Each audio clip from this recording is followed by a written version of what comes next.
Welcome back, everyone. Today I'm going to be looking at new evidence in relation to whether Jews and early Christians ever treated Mahmadim as referring to the Messiah. And I'm going to be looking at some new Jewish evidence, at least it's new to me.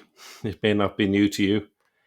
And I'm also going to be looking at direct quotes that link their understanding of Mahmadim to Christ.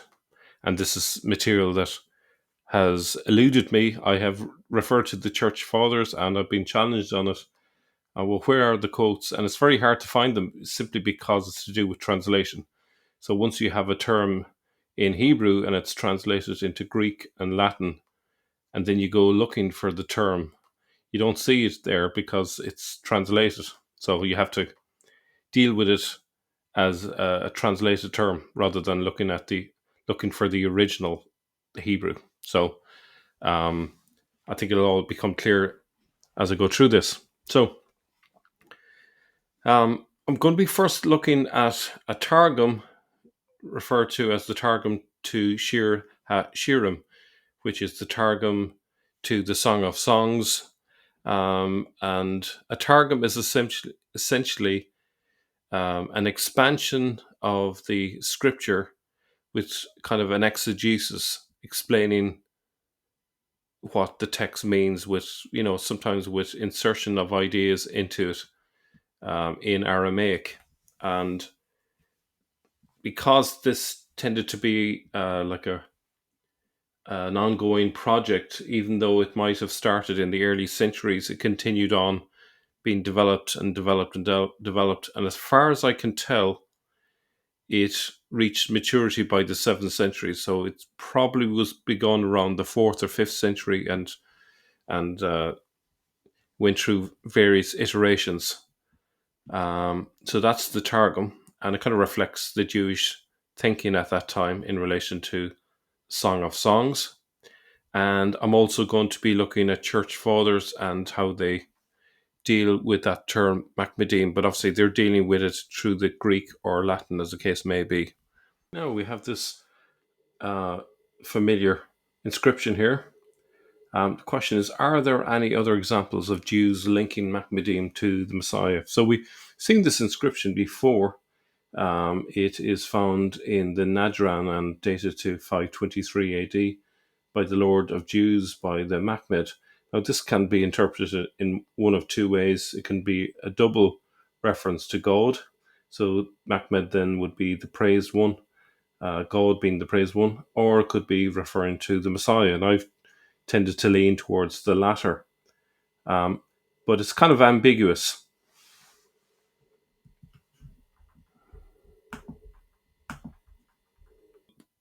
I'm going to start with the Targum to Shir HaShirim, Song of Songs. As I mentioned, it's dated sometime between the 5th and 7th century. The Song of Songs is a dialogue between a she and a he. Okay. The question is, does the Targum ever interpret the he as being a prophecy about the Messiah? And sometimes it's seems to be talking about God. Other times it seems to be talking about the Messiah. So, but overall, the Targum, in its overall sort of outlook, seems to be a messianic interpretation of the Song of Songs. All right, I will give you some examples now.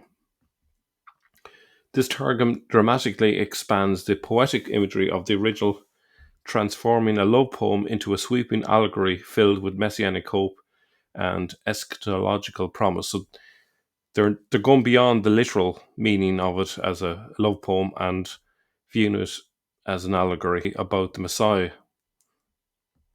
Now, the Targum is actually one of the most overtly messianic of all the Targumim.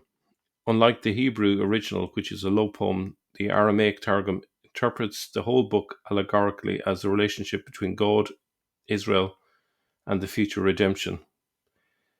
And importantly, it explicitly mentions the King Messiah, which is Malka Mashiach. several times. So, who is she referring to, according to Jewish exegesis in the Targum to Shir HaShirim? So the she is talking to the he, as it were. If only you were to me like a brother. And again, I would lead you and bring you to my mother's house. Okay, so who's it referring to? According to the Targum, um, it explains that when the King Messiah will be revealed to the congregation of Israel, the children of Israel will say to him, "Come and be a brother to us." And again, for the second verse, it says, "I will lead thee, O King Messiah, and bring thee up to my temple." Now, we've referred before to the Messiah bin Joseph and the Messiah bin David. Which one is the King Messiah? The King Messiah is the second one, which is the Messiah bin David. Okay. So in this particular context, that's who's being referred to. Who is she referring to again here, according to Jewish exegesis in the Targum? Uh, the mandrakes send out their fragrance, and at our door is every delicacy. Okay, so what is being referred to there? No. So in the Targum, after it's repeated the Hebrew, it explains, and when the days of the Messiah come, the exiles of Israel will be gathered together. Okay, so again, we're seeing a number of references to the Messiah for the he part of that dialogue. So you have a she and you have a he, and again, it's interpreting the he as being the Messiah. And we also have this one, and it is in the first part of Song of Songs 1:8. Again, it's here interpreting the bridegroom as the King Messiah. Here it is, the scriptural part. If you do not know, most beautiful of women, follow the tracks of the sheep and graze your young goats by the tents of the shepherds. So how does the Targum interpret that? These interpretations imbue roles and symbolism with eschatological meaning. The tents of the shepherds are interpreted as the places of study and assembly. The Targum reads this as looking forward to the time when, quote, I send the king, the Messiah, who will lead them to rest in their dwelling, the sanctuary which David and Solomon will build for them. So that's how it's taken it. It's an elusive reference to the King Messiah. And then Song of Songs 4:5. Now this one I wouldn't have thought had anything to do with the Messiah, but even here they see it in relation to the Messiah. Your breasts are like two fawns, like twin fawns of a gazelle that browse among the lilies. So this twin fawns. Again, it is giving a messianic interpretation. So these are two renderings. One of them is based on the Yemenite manuscripts, and the other is the typical original Aramaic. So, as you can see, it says that you're two redeemers who are destined to redeem you, Messiah, son of David, and Messiah, son of Ephraim, which is an alternative to Messiah, son of Joseph. So, Messiah bin Joseph. Resemble Moses and Aaron, the sons of Jochebed, who are comparable to two young antelopes, twins of a gazelle. By their mirth, they fed the people of the house of Israel for 40 years in the wilderness on manna, plump fowl, and the water of Miriam's well. Okay. Now, what's interesting there is the parallel between Moses and Aaron and the two messiahs. And in the Quran, we see multiple references to Moses and Aaron. Okay, so now that we kind of know the significance here, that might be revealing. Okay, so even here again, Song of Songs 4:5, it's referring to the Messiah or Messiahs as it may be. And then just looking at the big picture there, you see lots of references, then some of these we've seen before.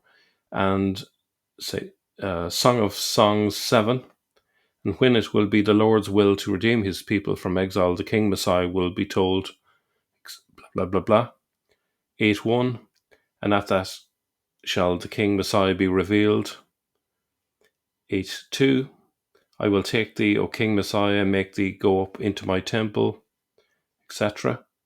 And 8:4, the King Messiah shall say, I adjure you, my people, house of Israel, why should you rise against the Gentiles? Wait a little till those nations are consumed, etc.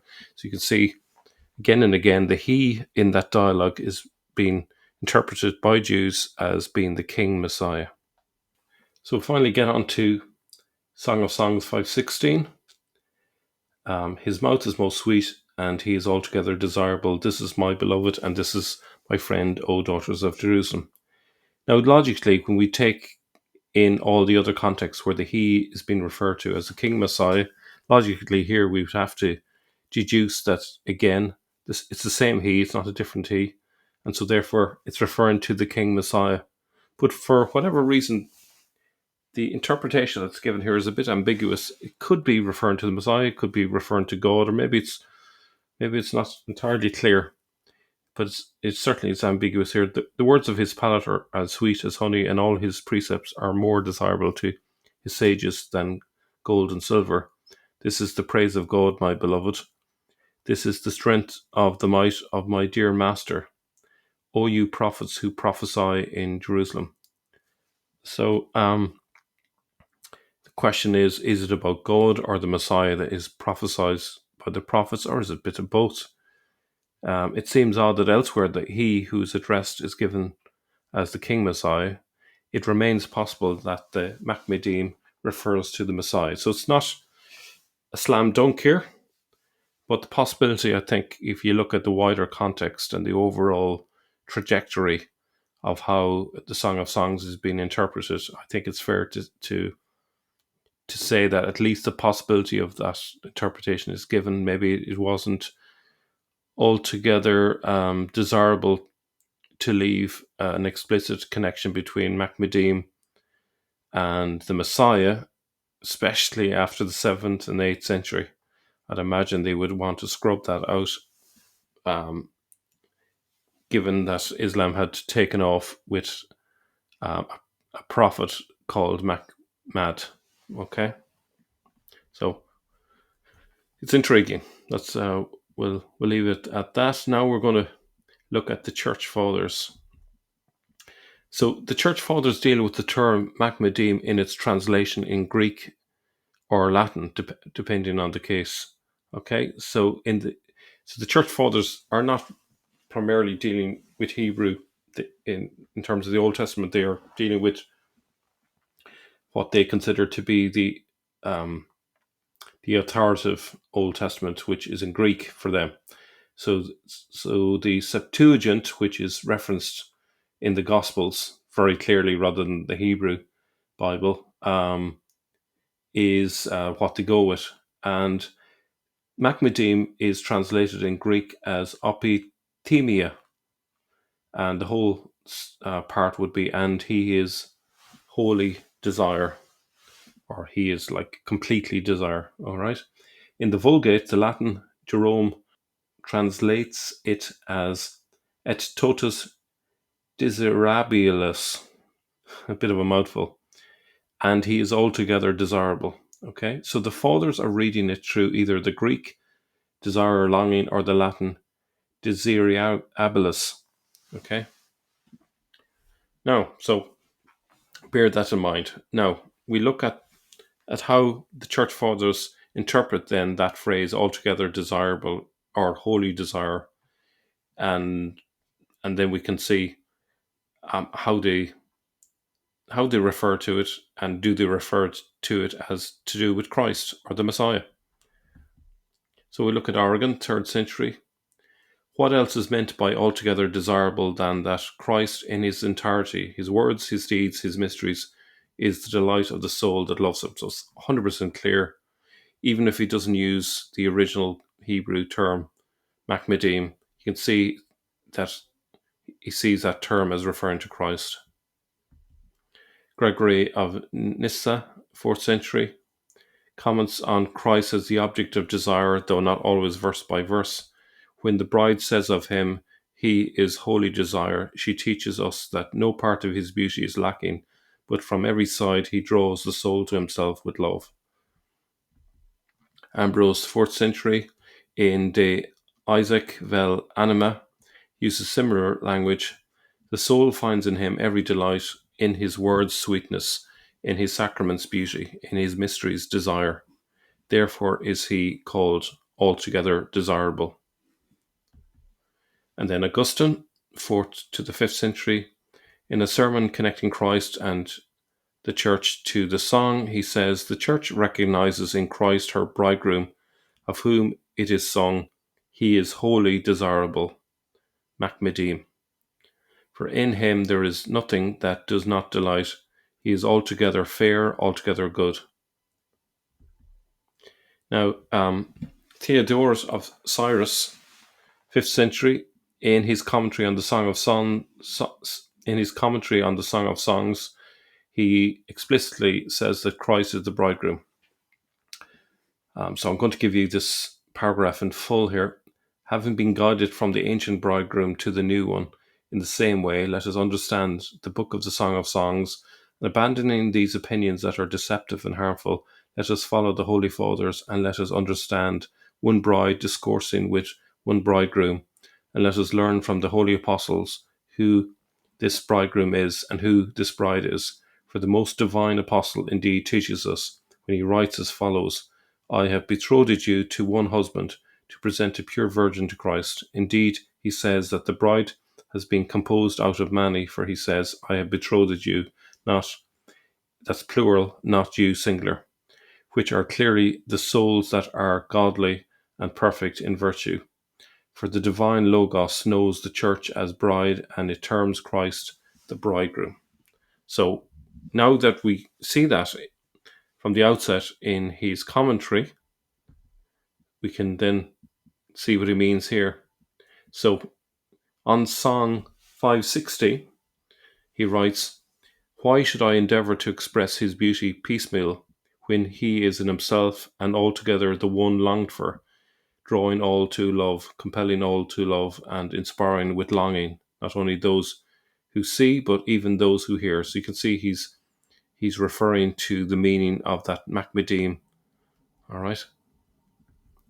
So in conclusion, the church fathers that I've mentioned treat Mahmadim in its translation in Greek or Latin as referring to Christ. Again, you have the opithemia in Greek, he is holy desire, and in the Latin, desirabilis, altogether desirable, totus desirabilis.